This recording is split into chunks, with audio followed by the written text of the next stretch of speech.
Latvija ir valsts ar vairāk kā 2 miljoniem iedzīvotāju, bet dzīves laikā iepazīstam tikai sev tuvus cilvēkus un paziņas. Bet ir svarīgi uzzināt arī citus stāstus, jo mēs ticam, ka katram cilvēkam ir savs stāsts, ko pavēstīt pārējiem. Lai šie stāsti nonāktu arī pie tevis, mēs pavisam nejaušā veidā ar bumbiņu palīdzību izlozējam kādu cilvēka telefona numuru. Grozā mums ir bumbiņas ar skaitļiem no 0 līdz 9. Uz ielas uzrunāti cilvēki šīs bumbiņas izvelk un tādā veidā izveidojas 8 ciparu kombinācija. Kad numurs ir izlozēts, sākas zvanīšanas process. Numurs diemžēl neeksistē. Nu jā, skaidrs būs jāizlozē nākamais telefona numurs. Sveicināti!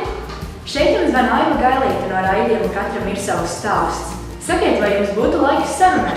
Noskaidrojot numura īpašnieka dzīvesvietu, dodamies pie viņa ciemos un tādā veidā sākas mūsu ceļojums pa Latviju.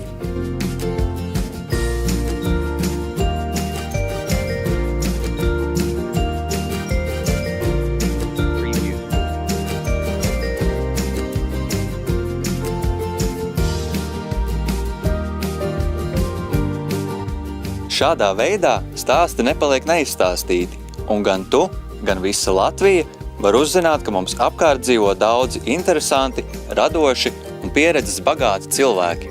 Karu neredzējām, bet badu drausmīgāko to redzējām. Drausmīgu badu. Jūs nevarat iedomāties, ko tik es neesmu mēģis. Jā.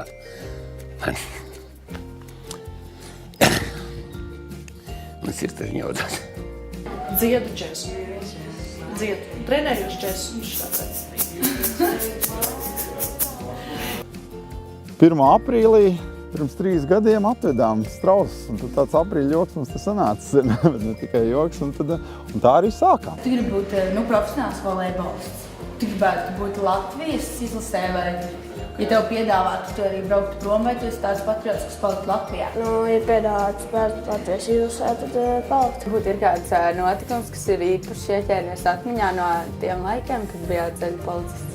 Viņi ir daudz, jā, bet tas nav kameras priekšā. Es zinu, ka sapņi piepildās, un šī vieta ir vēl viena, kas man to ir pierādījusi, kā viss notiek, tikai tev vajag tam ticēt, tev vajag to ļoti, ļoti gribēt.